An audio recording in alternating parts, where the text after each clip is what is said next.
Hey y'all, my name is Kayla and welcome to my cozy chaotic corner of the internet.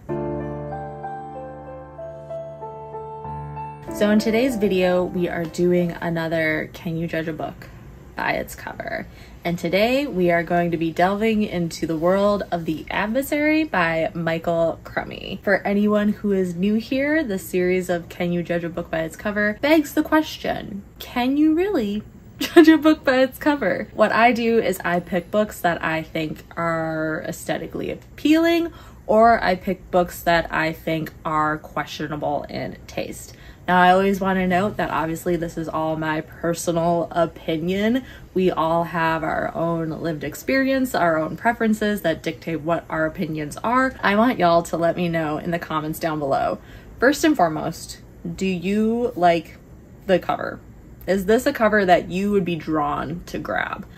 And also, do you think I like or don't like this cover? What I always like to do at the beginning of these videos is just by looking at the cover, try and figure out what the cover has to offer. Like, what is this book going to be about?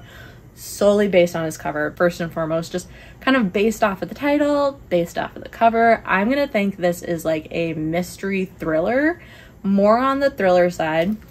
If you guys can see, that is a stag head with I believe like Norway or Iceland or Newfoundland. This cover can be so many things, right? So I think kind of one of two options. Option one, the main character is kind of like out in the middle of nowhere, just staying in this cabin by themselves, and because of the mirroring effect that's going on in this cover, I'm gonna say that they're dealing with either internal conflict, internal trauma, something of that sort, where they're really trying to like figure themselves out. So maybe it's very much like an internal back and forth type of story. Or, and this is kind of the option that I think is slightly more likely, is that this person is out, again, desolate cabin in the middle of nowhere, wintertime maybe.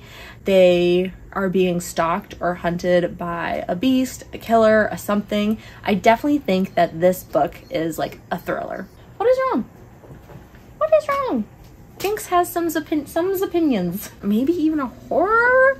I don't 100% know horror for sure, but definitely suspenseful thriller type situation with this book. With all of that noted, let's hop into the vloggy ready bits and we'll chat once I'm done reading the book.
The Adversary by Michael Crummey. I would first like to note that I love this cover, if you didn't already know that. Do I think the contents of this cover meet that same energy? No. I actually thought long and hard about this situation. I was about 30% through the book when I wanted to DNF it. A part of me was like, no, I have to finish the book to give an honest review on whether or not you can judge a book by its cover. And then the more I thought about it, the more I was like, that's silly. If you're not vibing with the book, but you were vibing with the cover, why are you gonna force yourself to finish the book if you just aren't in it? So I did ultimately end up DNFing The Adversary. by Michael Crummey. And let's talk about why. I would like to note, earlier in the video, I was like, these are my thoughts and ideas about what the book is gonna be about. I was completely wrong, totally off. The only thing I got right is I threw in that the cover had some Newfoundland vibes. I was like, Iceland, Norway, and randomly said Newfoundland. It's set in Newfoundland, so check. I don't think it ever actually said like what year it was, but it's set in a time of traveling's done by boats, and Quakers are a predominant religion. Like 1700s, 16 to 1700s, that time frame. Speaking of time frames, this book kind of jumps timeline, but not drastically. It's not like you're in 1 year and then we're going back a year and then we're going forward 5 years. It's very subtle time shifts because every chapter is kind of about a different character's story. So let's start out with reading the synopsis.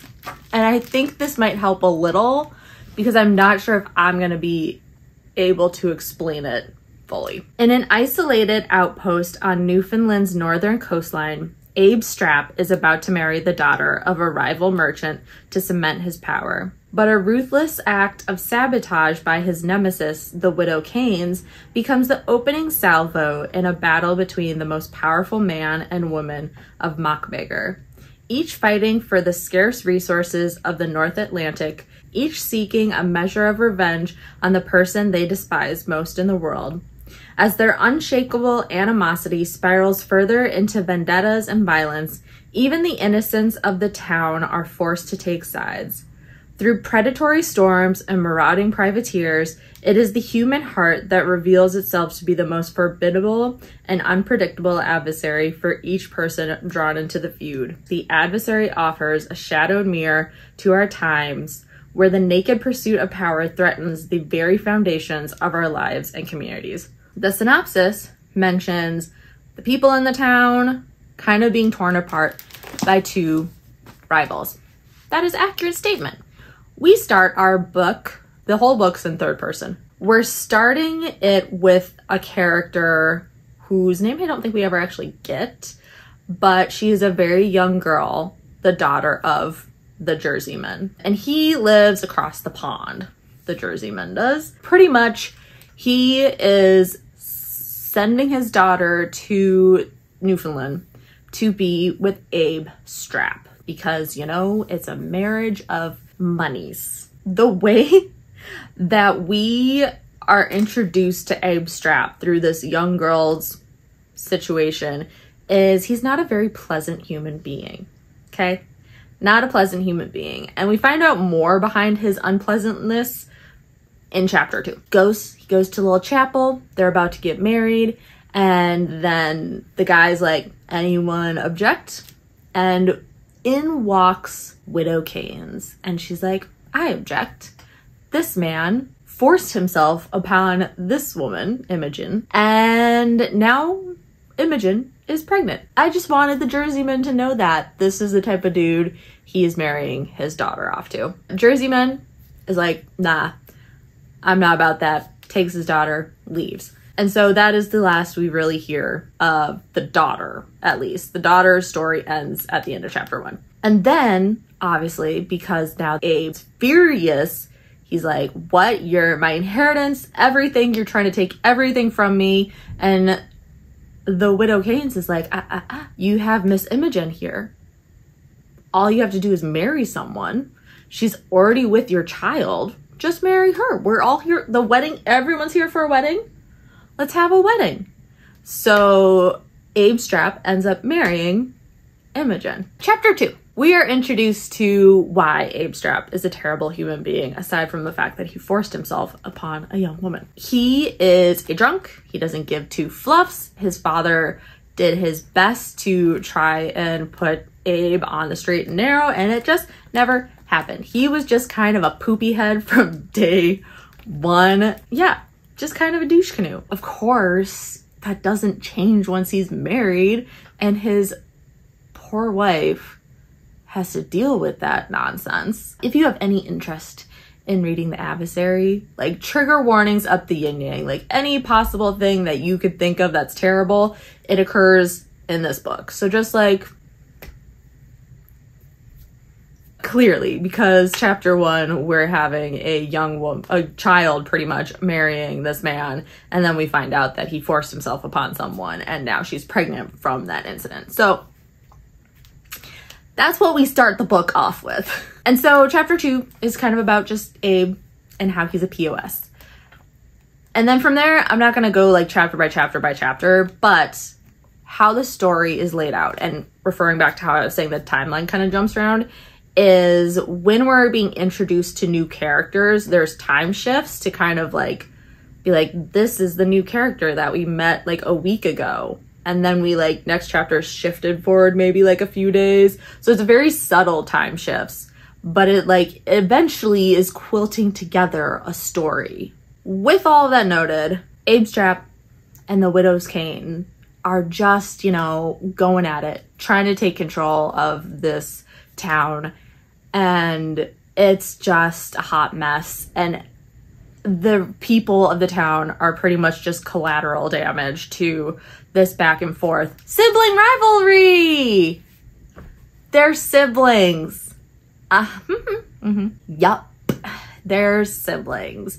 What I will note, and what made it very hard to DNF this book, set it down, say I'm just done with it, is this was a roller coaster. You would have peaks of interest and very long drops and valleys of boringness. Not even drops. Drops are fun and exciting. You would just plateau. You get to the peak and you would just plateau. I told myself, I was like, okay, Kayla, get 50% of the way through, which I did. I think I'm like 51% through because I wanted to end at the end of a chapter. Could I tell you what really happened in like probably this much of the book? No way in heck could I tell you what happened in that portion of the book, because the reason I officially decided to DNF the book is it just became all white noise. I was like, I don't care about any of these new characters that are coming in. I don't care about this rivalry that's going on anymore. It went far too long without there being any peaks of interest. It was just like this super long plateau of nothingness, and I was just like, I couldn't give a singular flying fluff about any of these characters anymore. And I think that might be also a me problem, because I very much am the type of person who connects and attaches with characters we kind of meet within the first third, I would say, of a book. Unfortunately, all the characters that we met and were introduced to and getting to learn about and know, they all die. And so then we start getting it, like literally every chapter you're getting introduced to a new character, a new personality, a new situation.